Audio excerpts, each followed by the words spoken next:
and we were the only supplier of fool's gold in pretty much the whole Black Hills. And the Deadwood smelter was the only buyer of fool's gold in the Black Hills, so we had a pretty good monopoly going on.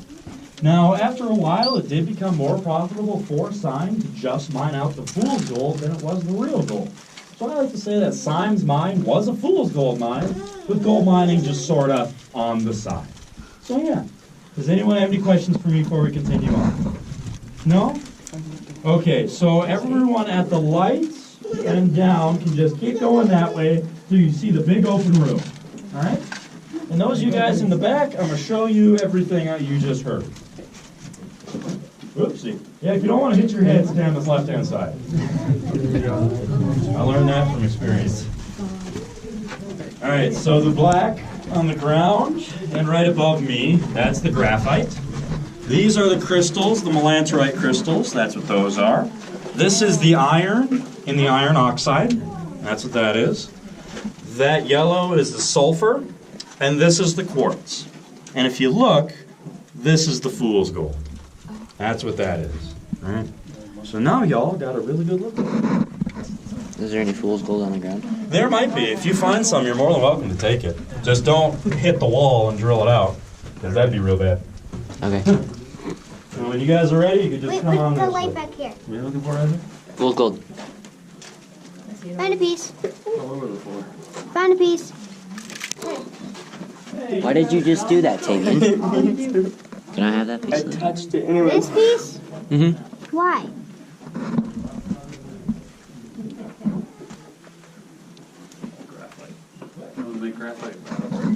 Pencils. Told you, Isaac. It was pencil. Is that a piece of fool's Nope, gold? but here is. Here's some flakes. What? Here's some flakes. Ow. Dad, find a piece of fool's gold. Is that fool's gold? Oh, you made it fly out of my hand. Sorry. I can't see. I can't find any. Blocking the light. Well, I can't find any fool's gold. I found some right here. It's all wet. What? Some of the block. I'm gonna move on.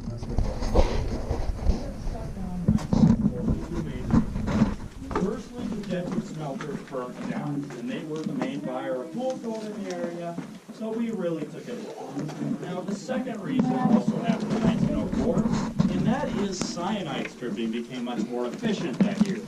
So fool's gold stripping became outdated, and the value of fool's gold dropped to literally nothing. What we were selling became worthless, and we had to shut down. Now, we did reopen only one more time during World War I. At that time, they mined out the iron all along the wall and the sulfur running through the ceiling. Now, they mined that out because those are the two main components in gunpowder. So during World War I, we were a gunpowder mine. Now, when the war ended in 1918, we shut down because we didn't have any more use, and we haven't reopened it as a mining activity since.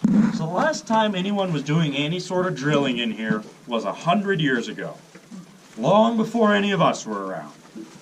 Now, if you look in here, there are some drills. There's these orange ones on the right and the left, and those run off hydraulics, compressed air, and water. And those are called jackleg drills. And these drills are not 100 years old. This type of drill was invented shortly after World War II, and these specific ones were donated to us by Homestake. So they did see much use over there, and these are the same type of drills they use in modern day mining. But we never had the luxury of using those power tools. What we did use was this bad boy. This is what's called a double jack drill bit. And the reason they call it a double jack is because two guys named Jack would use it. So the first Jack and the unlucky guy of the two had to hold it. And then the second guy got to swing this sledgehammer over here. So pretend my hand is the rock, so they would count off. They would go 1, 2, 3, hit, then they turn the drill bit. 1, 2, 3, hit, turn. 1, 2, 3, hit, turn. I'll give that to you. You can take that past that out. Now they use that hand drilling method to drill out every single thing you're standing in here. Very, very hard work back in the day. Now, they would have drilled in what's called a square pattern drill set. And that's basically you drill out a big old square, and inside that square they have an X. And if you look on the wall right behind your head, right there is a drill hole with a nail in it. You gotta keep turning, man. Keep turning. Keep turning. There it is. So again, what they would have done is drilled a big old square, and inside that square they would have done an X. Now, they could drill anywhere from 6 to 15 drill holes inside that pattern, and at the end of their shift, they'd fill those holes with black powder explosive, run a really long fuse, light it, and hopefully it blew up. Now, black powder explosive is the same stuff that's in your fireworks, so they blew up this mine with pretty much a souped-up firecracker. So yeah, not the safest of what they had. But the only thing that has changed in the last 200 years in terms of mining is the technology. That square pattern drilling is the same method that they used in modern day mines. They drilled out that rock, they put the X, and they blew it up. Because they figured it's a really good way to break the rock. The only thing that has changed is the technology, like I said. It's gone from that hand drill bit to these hydraulic drills, and it's gone from black powder explosive to dynamite, and now they use ANFO. So it's only gotten a lot more advanced, and subsequently, it's only gotten a lot more safe. Now, you guys might have noticed there's a lot of this yellow stuff on the ceiling and the walls, and this is the only time I'm going to encourage you guys to touch the walls and the ceiling, alright? You guys can touch this stuff, just please don't get it in your eyes. It feels weird. It is strange. You would not expect it to be growing in mines, right? This stuff feels like tree moss. And this is actually a sulfur precipitate is what it is. Oh, I'll take that. It's not that heavy. Now, this is just moisture leaching itself out of the rock and mixing with sulfur. And it's from years and years and years of inactivity. So we get to see it, but the miners never did. So does anyone have any questions for me before we continue on? I was just curious, how many guys are mining at a time? On average, we had about 20 miners working per shift. All in one area? All throughout the whole mine. Yep, throughout the whole mine. Yep. How was the ore transported out? By ore car. On this side. They would have hauled it full of ore cars, and the mules would have pulled it to the railroad. Now, out the exit drifts, they would actually haul it out by wheelbarrow. That's why that one slopes downward, because it's a lot easier to haul things downhill than uphill. So, that's what they did. Alright? So, we're going to make our way to the next area. Over here. Yep, you guys can just keep on going straight. It's a little dark in there. Yesterday's storm burnt out our power lights in there. We're in the way of their picture. Come on. Hurry up. Don't break. Oh, here, I'll hold it, buddy. Want me to hold it? Oh, careful. This is my way hard. Is that what it hurt like?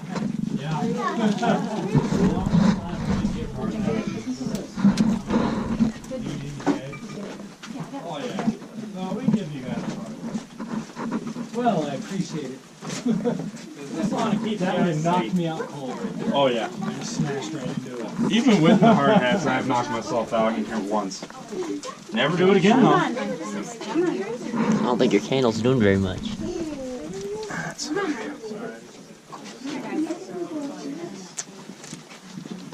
And there is a lot of room. I did fit 60 people in here the other day, so just be happy you weren't a part of that. Now, this is the room that connects what used to be our two largest stopes. Now, over here, now in front of me, but behind most of you guys, is the big one. This stope goes back about 200 feet, and at its tallest point, it's 85 feet tall, and it's about 45 feet wide. You guys are more than welcome to step up here. There's a little step. And we did block it off for safety reasons. And I'm going to show you the safety reason that we blocked it off. So if you look back there, there's a pretty big rock. Here, let me get my light focused. I can't see. Right there, there's that iron rock right in the back. That's actually about the size of a Volkswagen Beetle, and it weighs about 40 tons. And that rock fell from the ceiling. Yep, and we know that because the miners were actually working in there when that rock fell. And they kept daily observations. And on that day, it said, big rock fell, scared the hell out of us. So, don't go back there because VW Beetles just happen to fall from the ceiling on occasion. Now, opposite of the big stope is what used to be the second biggest stope right over there, and it is no longer with us. It collapsed not too long ago. I'm kind of surprised I'm giving it to her. No, it collapsed about 8 years ago during the winter of 2010. And since it was during the winter, we weren't in here, so we don't know the exact time and date. We just knew that it collapsed. And when we came back for tourist season, we did our maintenance walkthrough, and we saw that that stope was gone, so we had to have a little emergency meeting right then and there. And after about an hour of arguing, we came to the best conclusion possible. And that was not to mess with it and slap those danger do not cross boards. And just don't let anyone back there. So yeah, I'm kind of happy about that. The other option would have been to mine it all out and haul it all out. So manual labor, not what I'm built for. So I'm kind of happy about that. Now, in this third area, in the other danger keep out, is our test drift. Now, back in the day, miners knew all leads run in parallel. That's why our stopes go this way. We don't have a stope going out that way. But what the miners figured is that they could drill out that way and do 2 more stopes like they did right here. So what had happened is they actually hit an underground lake. And if you peer your head in there, you can still hear it dripping. It does drip in, and it does not flood. So we know it does flow out somewhere. At any given point, that lake's about 3 feet deep, and that drift goes back about 60 feet. So it's a pretty good size of water in there. And that water is safe to drink. We know that because the government did come in and they tested it. And they said, yep, it's safe. And since it's safe, they deemed this place viable enough to be a nuclear fallout shelter. And technically, it still is to this day. Because you don't lose that status unless something really bad happens. So Broken Boot Gold Mine is your local nuclear fallout shelter. We just don't have the radiation flower out front because that's very bad for business. Right? Yeah. And there has only been one known person to go back there and drink that water. And that's a former tour guide and a good buddy of mine. And we were shoveling it out, and he goes, hey guys, I'm gonna drink the water. And we all told him not to. We told him he was gonna die, but he did it anyway. And he drank it, and he looked at me dead in the eyes, and then he collapsed. And he was fine. He just looked at me and said, it tastes so bad. There's a whole bunch of iron and sulfur in there, and it's just, He says you can have the same effect just by being punched in the mouth. So yeah, you can survive off that water. You just might not like it. So the government was right. Now, in this fourth corner over here is the answer to a question you guys haven't asked me yet. Why are we called Broken Boot Gold Mine? Well, if you look, there's a wheelbarrow. And on that wheelbarrow is that leathery brown thing on the edge. And that's what used to be a boot. Now, back in 1954, we reopened the mine for tourism, and we had to change the name. So we asked ourselves, what's the coolest thing that's in here? And one lone broken boot, no other boot, no foot inside of it, and it's already deteriorating, is the coolest thing that's in here, in my opinion. So we just call ourselves Broken Boot Gold Mine, and the name's just sort of stuck. So you guys can cross that off your bucket list now. You saw the broken boot. So yeah, pretty cool. Now, do you guys want to see what it's like to work like a miner? Yes. Awesome. Okay, so I'm going to turn out the lights, so grab your chitlins and grab a wall if you need to. And the light switch is right over here. Now I'm going to turn out the lights, so it's going to get kind of dark.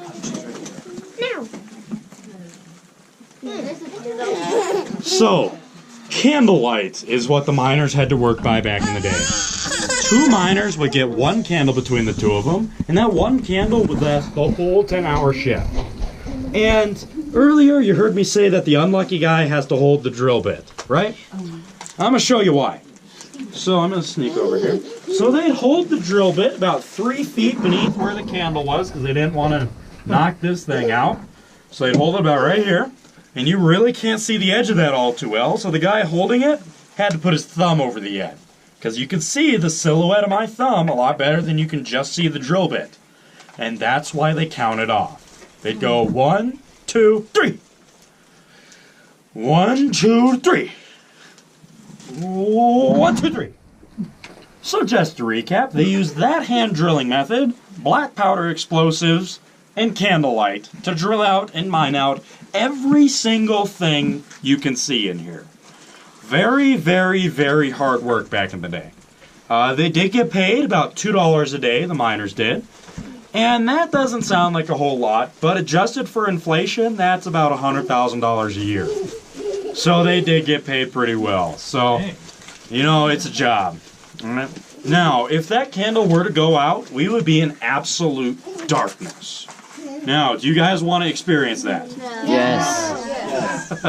Okay, so what we're going to do is we're going to blow out the candle, but everyone count to 10. All right?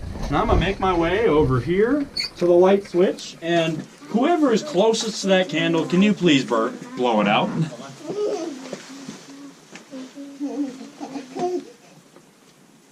Go. Blow it out. Blow it out. There we go. Whoa. 1, 2, 3,